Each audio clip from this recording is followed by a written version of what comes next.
E eu queria começar com Gênesis capítulo 1, verso 1. Acho que todo mundo sabe de cor esse texto, né? Gênesis capítulo 1, verso 1. Oi, querido. Você quer que eu vou mais para frente?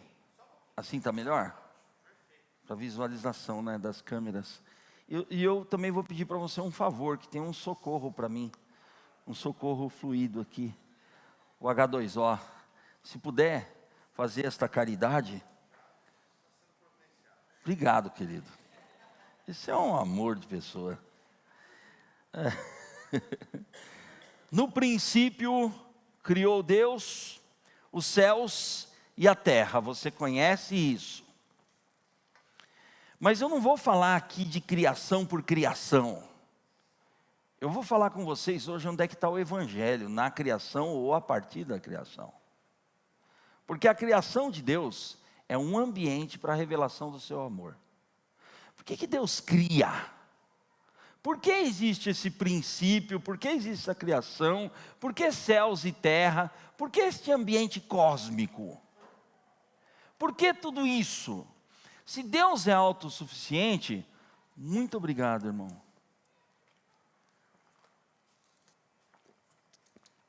Medida tripla, sacudida. Por que Deus precisa criar algo se Ele é autossuficiente? Deixa eu fazer uma pergunta para você. Se você fosse Deus, você no seu ambiente de eternidade, você num lugar em que você é suficiente, você se basta, você criaria algo a mais do que você mesmo? Eu vou confessar um pecado aqui para vocês. Se eu fosse Deus, eu não criaria nada. Eu estaria contente comigo mesmo. Porque quem é Deus é autossuficiente, se basta a si mesmo. Deus não precisa de nada. Pelo menos o Deus que a gente conhece, revelado nas Escrituras, é um Deus que se basta. Não precisa de nada nem de ninguém, muito menos de um universo inteiro. De um organismo, uma engendragem, uma coisa cósmica que Ele mesmo vai manter, criar e manter. Então, se eu fosse Deus, eu não queria trabalho para mim, não. Eu ficaria contente comigo mesmo. Ainda mais sabendo que a criação iria sofrer os efeitos de uma coisa chamada queda, logo depois. Ainda mais sabendo que eu teria que vir à terra na forma humana, humanada, e morrer para ressuscitar. Ainda mais sabendo que eu iria sofrer por causa da minha criação, toda degringolada por causa da queda. Ainda mais sabendo que eu iria sofrer por amor. Sofrer por aquilo que eu criei de mais importante, que é o ser humano, que eu criei para mim. E sabendo que um dia Ele iria, em detrimento do meu caráter, da minha palavra, escolher ser o seu próprio Deus. Porque é assim que a humanidade caminha, desde a queda. Mas Deus é Deus e ainda bem que nenhum de nós é Deus. E só sendo Deus para ser Deus mesmo. Porque Deus é um ser movido a amor. É algo que a gente não explica. É algo que a gente não consegue significar. Mas esta é a essência de Deus, a gente não explica.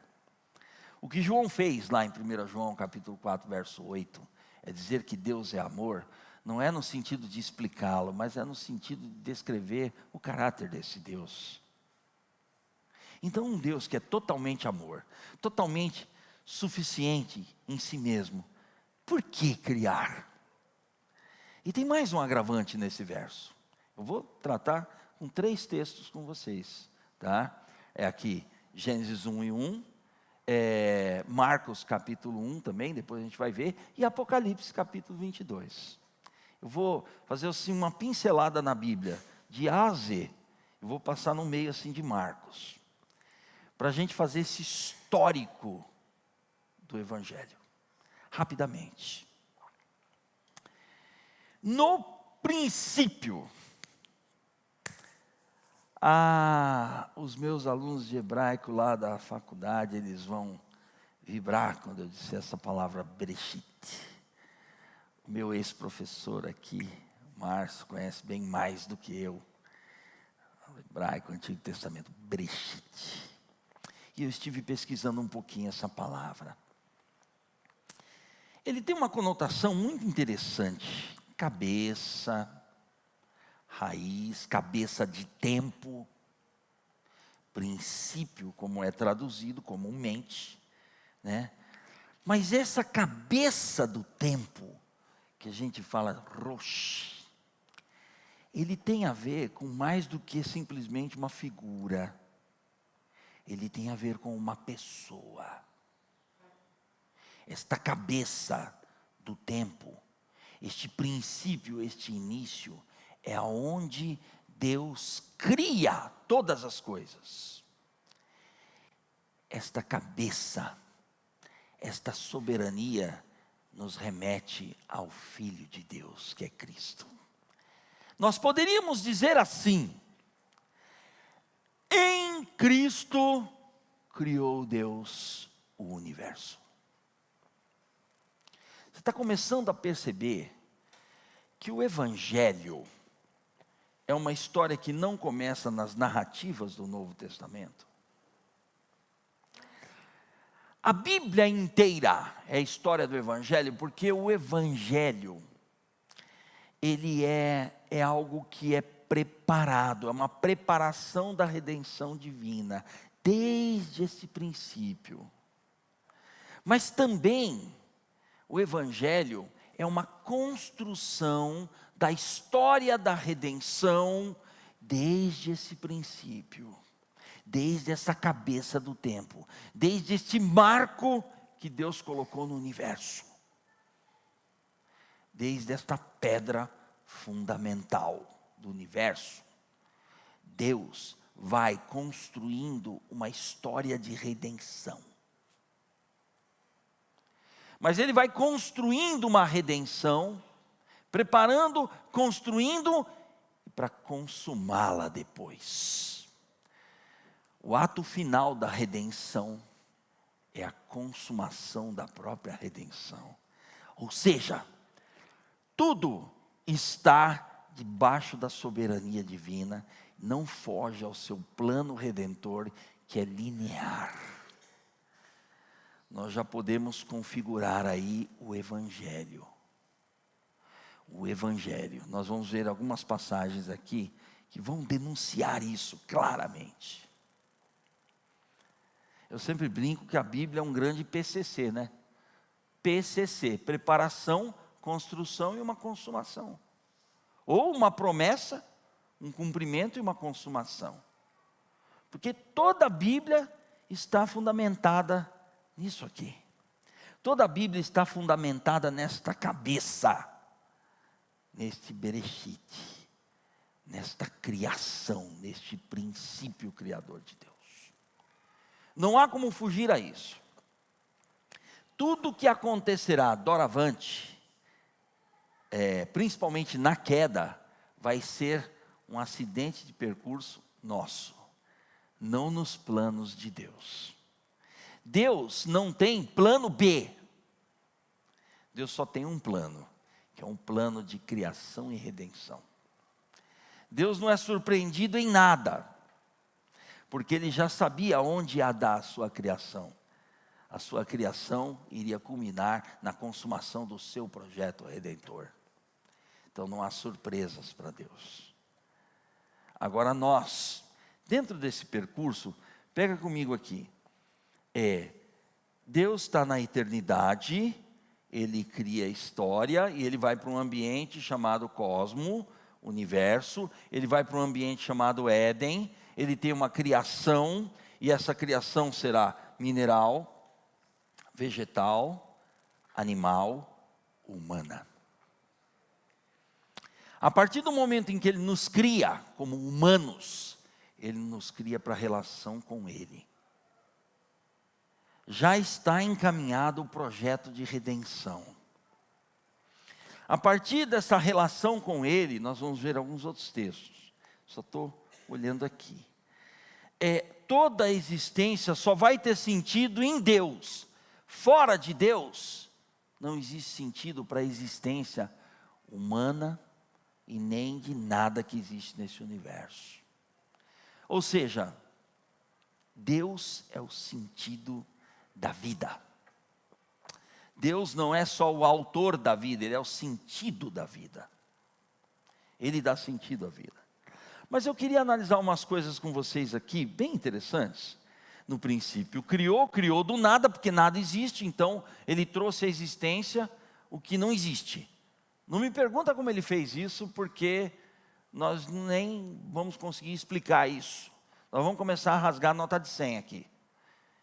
Vamos ficar biruta e não vamos explicar nada.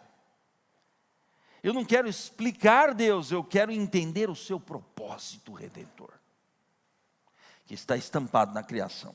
Olha a perfeição divina, como a Raquel entoou aqui em cântico. Deus cria, no verso 3 disse, pegue comigo os detalhes do texto, por favor, me acompanhe. Disse, aconteceu. No verso 6, disse. No verso 7, fez. No verso 9, disse. Tudo que Deus vai fazendo, Ele vai fazendo mediante a sua voz de comando, a sua palavra. No Novo Testamento a gente vai chamar isso de logos. Tudo que Deus cria é pela sua palavra, e a sua palavra é o seu Cristo, é o seu logos. Ou seja, Colossenses 1, 15 e 16 para nós. Colossenses 1, 15 e 16. Só para a gente entender a compreensão paulina da criação e da redenção. Olha o que diz lá, Colossenses 1, 15 e 16.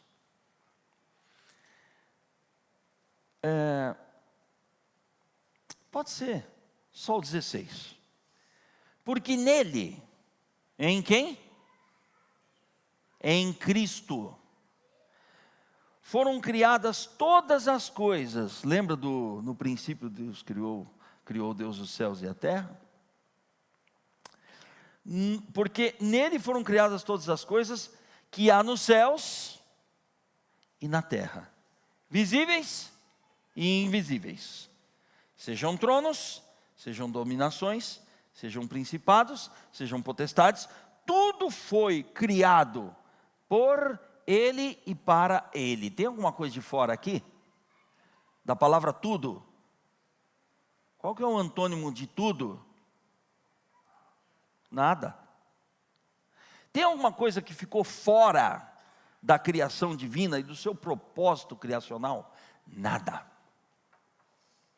Quando a gente vê o momento da tentação e da queda do ser humano, a gente acha que Satanás está chegando com alguma novidade. Enquanto Satanás está pensando em plantar a semente do milho, Deus já está com a pamonha, o curau, o bolo de milho, tudo pronto, servido e já feita a digestão. Já tem tudo na mente de Deus, ordenado, planejado, pré-ordenado. Então, nesse momento da criação, que a criação é revelada, a criação é fundada, é criada em algo, em alguém. E a base dessa criação é a pessoa do Senhor Jesus Cristo. Cristo é a pessoa aonde o universo existe. O universo existe em Cristo. O universo está em Cristo. Não Cristo está no universo. Porque Cristo é criador. Porque em Cristo Deus cria todas as coisas. Nada existe fora de Cristo. Quando a gente tem essa dimensão de perceber, como Paulo percebeu, que nele, em Cristo, foram criadas todas as coisas, esse evangelho que nós falamos começa a fazer sentido, não a partir das últimas páginas da Bíblia, mas a partir das primeiras páginas da Bíblia. Porque foi assim que Jesus ensinou a gente a ler Bíblia, a partir dele. Jesus tem uma passagem bem interessante lá em João 5,39, que diz que as Escrituras dão testemunho de quem? Dele. Significa que todo o fazer, o ser, a revelação de Deus só tem sentido em Cristo. Significa que em Cristo nós podemos ver quem é Deus de fato.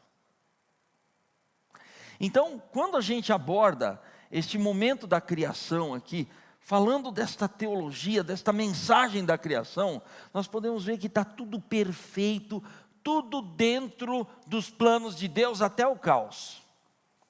Do verso 2. Não escapa a soberania divina.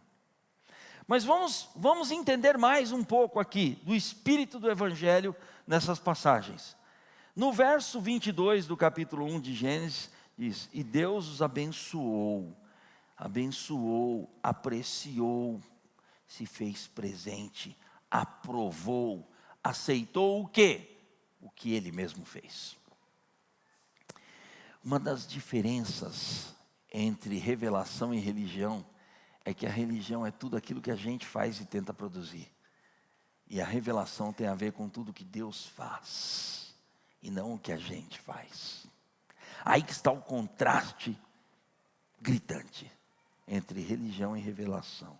E Deus está fazendo, e fez, e disse Deus façamos. Reunião, porta fechada, diretoria divina, a executiva da Trindade, Pai, Filho e Espírito Santo, estão aqui no verso 26, deliberando a criação da gente. Seres humanos, feitos à sua imagem, conforme a sua semelhança, feitos de uma maneira para se relacionar com Ele, para representá-lo perante a criação que Ele havia feito. Então, esse é o momento da criação. Criou, verso 27, criou. 28, os abençoou. 29, olha a graça, vos tenho dado toda a erva. Percebe essa movimentação divina desde o princípio da criação, que é algo feito de maneira amorosa para que a gente exista? Vocês percebem que este é o espírito do Evangelho? Vocês percebem que isso tem a ver com o caráter do próprio Deus? Criar para existirmos nele, para Ele. E essa existência era boa ou ruim? Depois a gente leva um papo com Adão e Eva lá no céu, porque eles experimentaram esse negócio. Aí foi indo no capítulo 1, no verso 31, diz assim: e viu Deus tudo quanto tinha feito, quer dizer, o universo e a gente, e eis que era bom. Li certo? Li errado, Paulo. Você está antenado. Muito bom é um superlativo muito difícil de ser traduzido na língua portuguesa. Mas a ideia é essa, muito bom. Mas é para lá de bom, é mais que bom. Não tem como dizer exatamente o muito bom. O muito bom remete a uma satisfação divina, a um contentamento divino. É por isso que eu já disse aqui algumas vezes, pelo menos umas 2 vezes, isso eu li em Brennan Manning, que a grande tristeza de Deus é o medo que a gente tem dele. Porque nós não fomos criados para o medo de Deus. A queda nos privou de uma relação com Deus, onde medo não existe, onde não há razão para medo, onde a razão é só a relação e o amor de Deus revelado. Às vezes a gente olha a Deus, não a partir de Deus, não a partir desse Deus criador, não a partir desse Deus amorável, não a partir desse Deus redentor, mas a partir de um Deus projetado por nós, pelo nosso imaginário de Deus. Às vezes a gente enxerga um Deus que é meio que um rascunho do Deus revelado em Jesus Cristo. é meio que uma paródia de Deus. E a religião se aproveita para intensificar mais ainda esta caricatura divina que nós fazemos. Porque a imagem do Deus verdadeiro é aquela que se vê no seu Filho, o Deus que nos aceita, com base nele mesmo, nas suas próprias misericórdias, no seu próprio jeito de ser. Já falamos aqui que bondade é como Deus é, misericórdia é como Ele me vê, e graça é como Ele age em tudo isso. O nosso Deus é um Deus que ama para sempre, ama eternamente. A nossa visão de Deus tem que ser a partir dEle mesmo, a partir dEle, que nos criou para existirmos nele e para Ele, para nos relacionarmos com Ele, para a gente não ter medo dEle. A imagem de Deus é o propósito da nossa criação. E a imagem de Cristo é o propósito da nossa redenção. Mas aqui está tudo bem, obrigado, paraíso terrenal. E disse no capítulo 2, verso 18, eu não vou ficar falando muito assim, para você colocar, Camila, vai ficar muito rápido. No capítulo 2, verso 18, e disse o Senhor, não é bom que aquele camarada fique sozinho. E aí tem o leão, a leoa, o elefante, a Eliá, tem o camelo e a dona Camela, o camelo fêmea, não sei como é que é o camelo, fala mulher, né? O cachorro e a cadelinha, tem tudo, toda a criação está harmônica, e cadê a sua igual? Eu gosto demais, tem um certo pastor aqui que comunga com a gente, que responde pelo nome de Morango. E em casamento eu já vi ele fazer isso 2 vezes. Ele deve ter feito mais. Quando ele fala assim em casamento, ele fala uma frase que eu gravo demais. Falou no seu, Flavinho Ju. Ela sou eu sou ela. Este é o sentido aqui de Deus ter criado a mulher para o homem para a mulher. Este sentido de compleição. Caiu o sono pesado aqui no verso 21, está tudo bem, da costela o Senhor tomou do homem, formou uma mulher e a trouxe a Adão. Quem deu a mulher de presente ao homem foi Deus. Quem deu a mulher ao homem foi Deus, porque Ele a fez do próprio homem, por isso que ela sou eu e eu sou ela. É muito interessante este sentido de uma só carne. Está tudo bem até aqui, meus amados, ou não está? Tem alguma coisa aqui, tem alguma rusga de queda aqui? Está tudo bem este ambiente cósmico, terrenal, o ambiente da vida? Tem gripe? Tem doença, tem cansaço, dor na coluna igual a minha hoje cedo? Tem problema aqui ou não? Copel, imposto... E não vou nem falar os outros nomes, para ninguém ficar triste mais. IPTU, esse não dá para esquecer. Tem problema aqui ou não? Lê o verso 24 comigo. Portanto, deixará o varão, seu pai, sua mãe, apegar-se-á a sua mulher, e serão ambos uma só carne.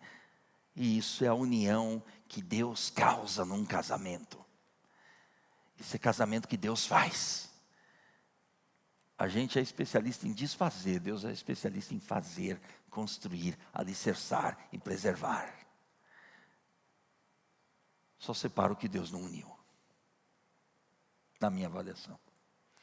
E ambos estavam nus, o homem e sua mulher, e não se envergonhavam. Onde é que está o evangelho aqui? Não ter medo de Deus. Não se envergonhavam, happy hour toda tarde. Deus vai ter comunhão com eles e eles podem ter acesso a Deus. Relacionamento. O Deus relacional. Fico imaginando o culto de Adão e Eva na viração do dia. Eu fico imaginando esse ambiente. Só imaginando. Mas esse ambiente a gente tem em Cristo Jesus, onde todas as coisas foram criadas, em quem todas as coisas foram criadas. Esse acesso a gente tem. Não desta forma, mas da forma como nós temos hoje, em Cristo. Mas aqui está tudo bem.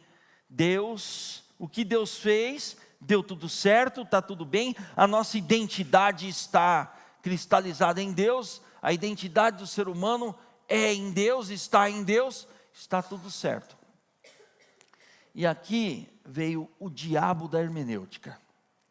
Veio o diabo da interpretação mequetrefe da Bíblia. Veio o diabo da interpretação da palavra de Deus, que não é palavra de Deus, no capítulo 3, no verso 1. Ora, a serpente, a mais astuta de todas as alimárias do campo, que o Senhor Deus tinha feito, a criação de Deus. E esta disse à mulher: é assim que Deus disse? A resposta é não, não foi assim. Aí ela acrescentou um tópico e tentou interpretar a palavra de Deus do jeito dos infernos. Não comereis de toda a árvore do jardim? Foi assim que Deus falou ou não? Obviamente que não, é só ler o texto anterior. Não foi assim. Isso é hermenêutica do capiroto. Não foi assim. Então, a sutileza de desconfiar do caráter e da palavra de Deus, e nisto está a nossa tentação.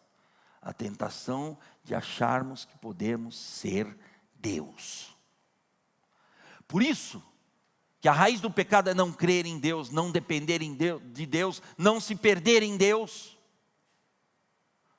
Por isso que o Espírito Santo nos convence primeiramente de uma coisa: eu não sou Deus.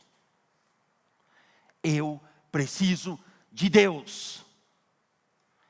E crer em Deus é não confiar mais em si mesmo. É não querer mais ser Deus. Essa é a primeira fala do Espírito Santo operante em nós. Nos convencer do pecado.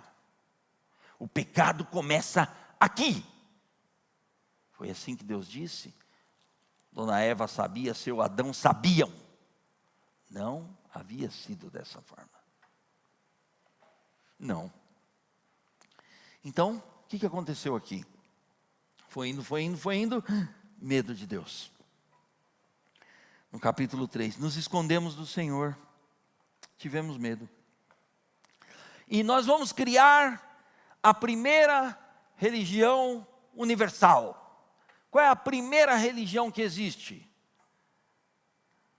Não é nem uma unificação Bahá'í, não é nem uma religião lá de trás das religiões mais antigas da humanidade. Tem uma religião que é a mais antiga de todas, está no verso 7. Cozeram folhas de figueira e fizeram para si aventais. É a religião da justiça própria. Eu vou me defender de Deus, porque eu estou com medo de Deus. Eu quis ser Deus, não deu certo. A serpente não falou a verdade para mim, mentiu, veio com lorota, eu caí. Ela disse que não deu certo da parte dela, ela não disse que não deu certo também. E me enganou direitinho, e eu escolhi ser enganado. Então agora, eu estou com medo de Deus, então eu vou fazer figueira. Eu vou fazer uma tanga de figueira, uma tanga frouxinha, achando que Deus não vai ver quem eu sou. Eu vou me impedernir da minha própria justiça. Eu vou me blindar com a minha justiça. Eu vou me apegar à minha justiça e vou tentar me defender diante de Deus. Essa é a primeira religião da humanidade. A partir daí o homem começa a construir ídolos na sua mente e ídolos físicos.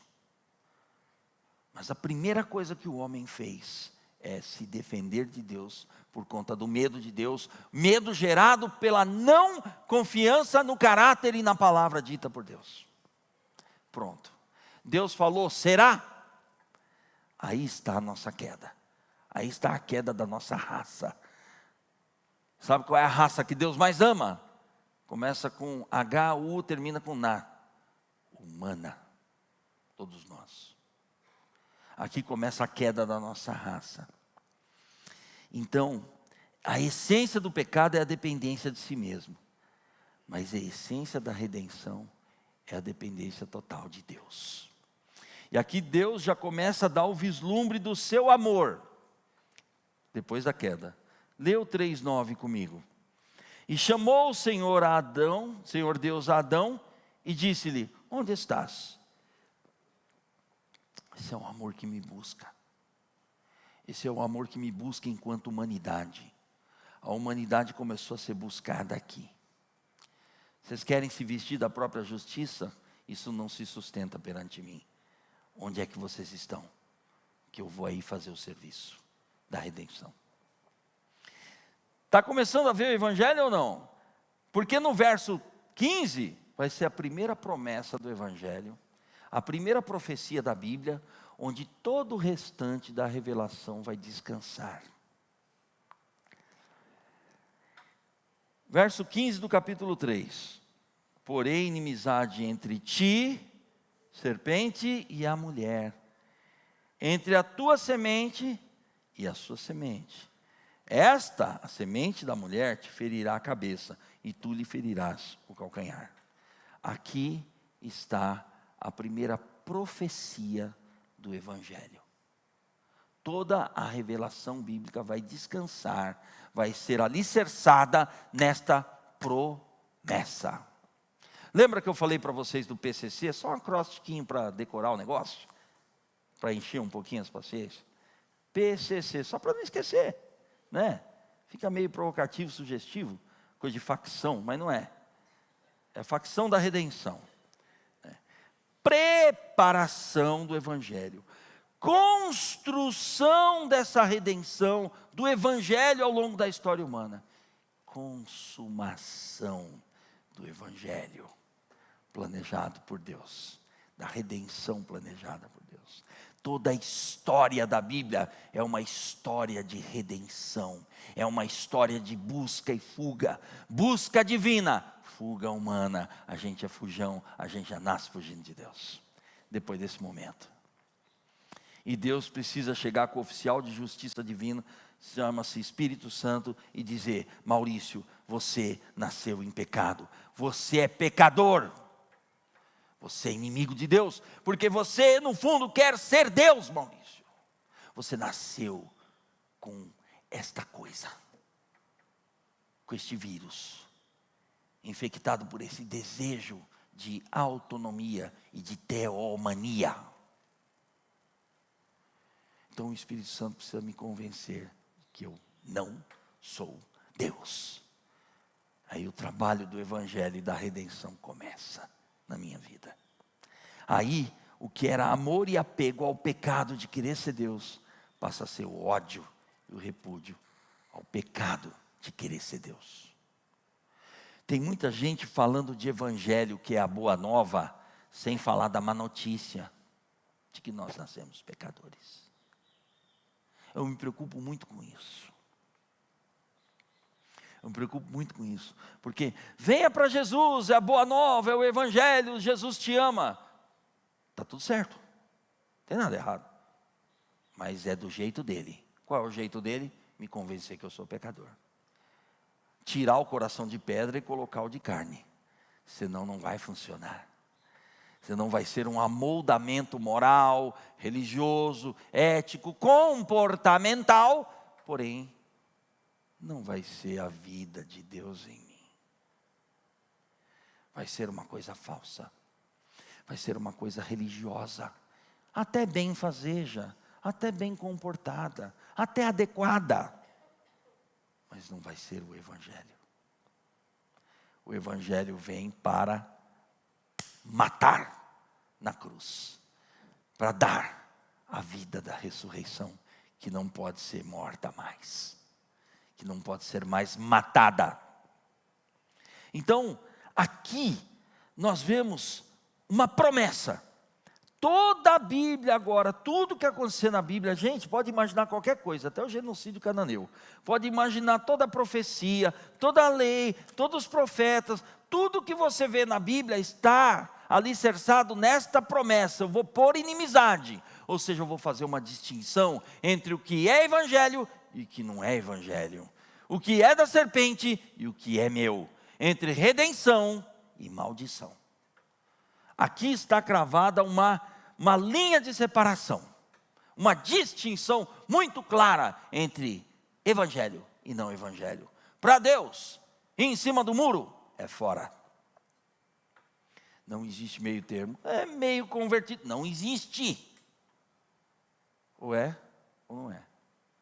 Passou disso é Denorex. Alguns lembram de Flavinho. Lembra, né, Flavinho? Denorex. Parece, mas não é.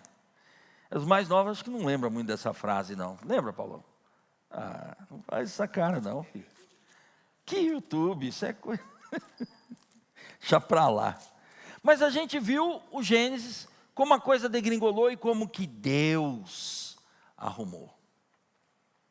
Através de uma promessa. E o ato da justificação, no verso 1 do capítulo 3. Onde ele tirou a folha de figueira do Adão e colocou a veste da justiça dele. Esse ato justificador de Deus é um ato do Evangelho, é um ato do amor, pertence à história do Evangelho. Mas aqui nós vamos para o Evangelho de Marcos. Nós já vamos chegar de novo na árvore da vida, lá em Apocalipse. Evangelho de Marcos, capítulo 1.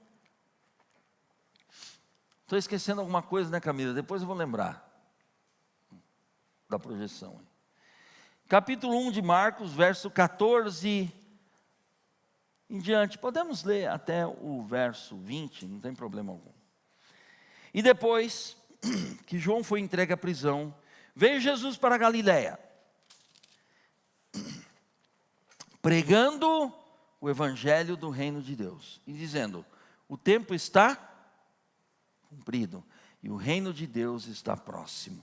Arrependei-vos e crede no evangelho. E andando junto ao mar da Galiléia, viu Simão e André, seu irmão, que lançavam a rede ao mar, pois eram pescadores. E Jesus lhes disse: vinde após mim, e eu farei que sejais pescadores de homens. E deixando logo as suas redes, o seguiram. E passando dali, um pouco mais adiante, viu Tiago, filho de Zebedeu, e João, seu irmão, que estavam no barco consertando as redes. E logo os chamou. E eles, deixando seu pai Zebedeu no barco, com os empregados, foram após ele. O Evangelho é uma construção que gera um convite à nossa participação. O convite é feito desde Gênesis 3:9, Gênesis 3:15 e Gênesis 3:21.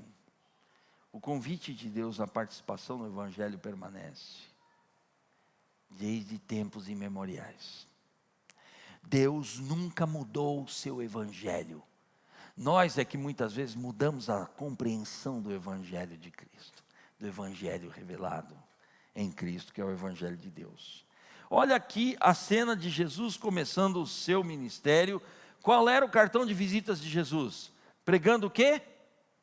O Evangelho? No verso 14?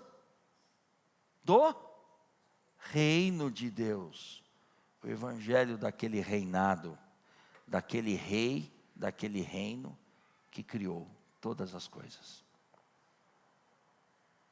A eternidade gera a história. Deus já sabia de todas essas coisas e nunca fora surpreendido. Este plano está desde a eternidade. Por isso Jesus veio pregando o evangelho do reino de Deus. Não era uma nova linha de pregação. Era o mesmo evangelho que foi anunciado lá em Gênesis capítulo 3. O evangelho da soberania de Deus, do reino de Deus, do domínio de Deus sobre todo o universo. O evangelho do Criador do universo está sendo anunciado por Jesus. E tem mais. Ele diz: o tempo está cumprido. Sabe o que é isso? Cumprimento da promessa de Gênesis 3:15. O tempo está cumprido porque eu estou aqui. Eu me encarnei.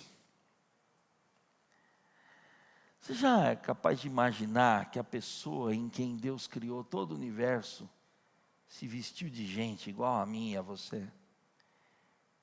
e disse para aqueles caras: eu estou aqui. E o que Deus prometeu lá em Gênesis 3,15, eu estou cumprindo. Eu vou cumprir. Encarnação, vida, morte, ressurreição e a glória de Cristo estão anunciadas aqui, no Evangelho do Reino de Deus. Dizendo: o tempo está cumprido, o Reino de Deus está próximo, porque o jaio ainda não de Deus. O Reino de Deus está próximo, a dimensão do fim está se aproximando. Então, agora, arrependei-vos e crede. Arrepender-se é dar razão a Deus, dizer que Deus está certo e eu estou errado. Arrepender é quando Deus gera em mim, pela sua vida, o ódio ao pecado, de querer ser Deus. Arrepender-se é mudar a configuração da vida. Eu estou indo para cá, agora eu virei as costas e estou indo para lá. É muito mais do que uma mudança de mente. É uma mudança de direção na vida. É uma mudança de rumo, portanto, uma mudança de destino. O arrependimento é algo que Deus gera em nós. É uma tristeza produzida por Deus, pelo nosso pecado de querermos ser Deus. Eu me arrependo de querer ser Deus e ter nascido assim. Esse é arrependimento que gera vida. Fora disso, não é arrependimento, é remorso. Tem muita gente dentro das igrejas com remorso. Remorso do que fez, do que foi. Aquele arrependimento que não tira a tanga. Não tira a folha de figueira. Ainda se defende um pouquinho de Deus. Sendo que Deus não quer acusar a gente. Sendo que Deus quer redimir a gente. Sendo que Deus quer salvar a gente. Sendo que Deus quer aceitar a gente. Mas é do seu jeito, não do nosso. Por isso que nós precisamos de arrependimento. O evangelho que Jesus pregava é o evangelho que foi prenunciado por Deus em Gênesis 3,15, que foi profetizado pelo Criador em Gênesis 3,15. Eu vou pôr inimizade. Não há negociação entre aquilo que Deus faz e aquilo que a gente pode produzir.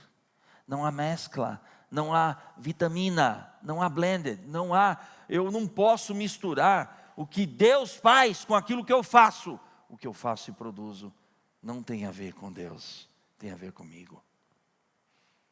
Pode dar um nome para isso, religião.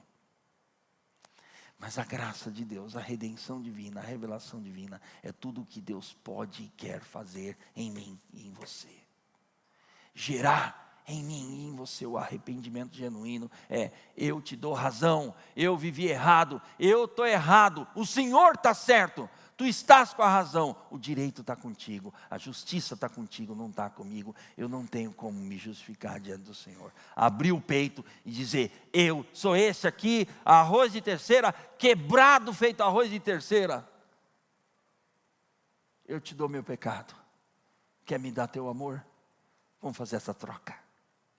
Teu amor pelo meu pecado. Isso é arrepender-se. E crede. Crer é se apoiar em Deus e dizer: não confio nadinha mais em mim. Se eu tentar sair daqui hoje, domingo à tarde, e não pecar, e não tomar o Gracenol gotas, claro que eu vou pecar. É certo que eu vou pecar. E se eu ficar acordado de madrugada, o pecado sobrevirá de madrugada. Pode ficar descansado. Porque o pecado é o que eu posso fazer e ser. E redenção é o que Deus pode ser e fazer em mim. O Evangelho consiste nisso. Nesta mudança radical de paradigma. É tudo que Deus faz, é tudo que Deus é, chama-se Evangelho.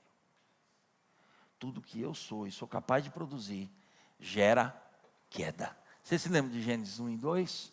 Estava tudo bem quando Deus fazia, falava e aprovava. Quando eu, em Eva e Adão, resolvi fazer algo e dar ouvidos à serpente, o que aconteceu? queda. Por isso que nós precisamos deste anúncio de Jesus, deste evangelho de Jesus. Evangelho é o caráter de Deus, estampado em Cristo. A redenção de Deus, mostrada e encarnada em Cristo, na sua obra, na sua vida, na sua ressurreição. Nós que cremos, nós cremos, porque somos testemunhas da ressurreição de Deus em nossas vidas. Tem muita gente aí dando testemunho que mais parece testemunho, que é o testemunho a partir de si mesmo, ou orando de si para si. Não, testemunho é dizer, não eu, Ele. O mérito é dele, não é meu. Que nem a gente cantou aqui, irresistível. Esse amor é irresistível. Esse amor é inescrutável. Esse amor é um amor que nos invade. Só há dois amores. O meu, em detrimento de Deus, e o amor a Deus, em detrimento de mim mesmo. Só há dois caminhos. O caminho da vida e o caminho da morte. Essa é a história que o Evangelho propõe a todos nós. E como Deus é Deus, Ele vai recuperar a perda do Éden. Apocalipse capítulo 22. Apocalipse capítulo 22. Deixa eu ver se eu acerto aqui o verso. Às vezes, quando você passa dos 50, você esquece um pouquinho o verso. O processador talvez não funcione tão rapidamente. Capítulo 22 de Apocalipse, o lugar que fala da árvore, da vida.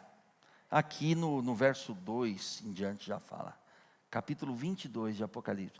Porque nós temos um problema. A história começa de Gênesis 1 até Apocalipse 22. Fora desse limite é a eternidade. Mas nós temos um problema também. Do capítulo 3 de Gênesis, do problema da nossa queda, até a finalização no capítulo 21 e 22 de Apocalipse, o nosso problema está sendo resolvido. Já foi resolvido, mas está sendo manifestada a resolução da redenção. As coisas só vão se consumar a partir do capítulo 21 e 22 de Apocalipse, onde tudo será latentemente manifestado. Tudo que Deus já resolveu em Cristo vai ser manifestado para o universo ver. Olha o capítulo 22, verso 2 de Apocalipse que diz: no meio da sua praça e de uma e de outra banda do rio estava o quê? A árvore da vida. Vocês sabem que na nossa queda essa árvore foi bloqueada. O acesso a ela foi bloqueado. Quando Deus nos cria, nós temos vida pela vida. Depois que a gente cai no Éden, nós só podemos ter vida pela morte. Através da morte do Cordeiro de Deus, que tira o pecado do mundo. Isso é o que o Evangelho faz. Essa é a história do Evangelho. Essa é a proposta redentora do Evangelho ao longo de toda a Escritura. E aqui está o estágio final, a consumação das coisas, onde essa árvore da vida novamente será acessível, sem morte. Onde a gente vai ver essa cena no paraíso terrenal da Nova Jerusalém que descerá do céu. Este é a geografia da redenção. Isso é o que Deus está desenhando para mostrar como que Ele vai resolver todas as coisas na consumação. Por isso que toda a Bíblia, ela é uma manobra do Evangelho. É uma ação evangelística de Deus, desde a nossa queda até o final daquilo que a gente chama de história e tempo, e matéria e espaço. Então, o que eu queria dividir com vocês nesta manhã, hoje nesta manhã aqui, seria isso: que a Bíblia é a história do Evangelho, e que o Evangelho é o que interpreta a Bíblia. O Evangelho não é uma parte da Bíblia, ele está em toda a Bíblia. Dave Harvey já disse: o Evangelho é uma grande preparação na Bíblia, é uma grande apresentação, e é um grande convite à nossa participação neste agir de Deus. Que Deus abençoe a sua vida, a sua família, o seu ministério, a sua existência num Criador que te ama, que te quer para Ele, pelos seus méritos, não pelo nosso. O nome disso é Evangelho. Deus abençoe a todos. Tenha um ótimo domingo. A gente vai agora se levantar, se abraçar calorosamente, dizer tchau e dizer: nós somos a igreja de Cristo, não pelo que nós somos, mas por aquilo que o Senhor é em nós. Amém, queridos? Deus abençoe a todos. Se levantem, se abracem, no mínimo 7 abraços cada pessoa, bem caloroso.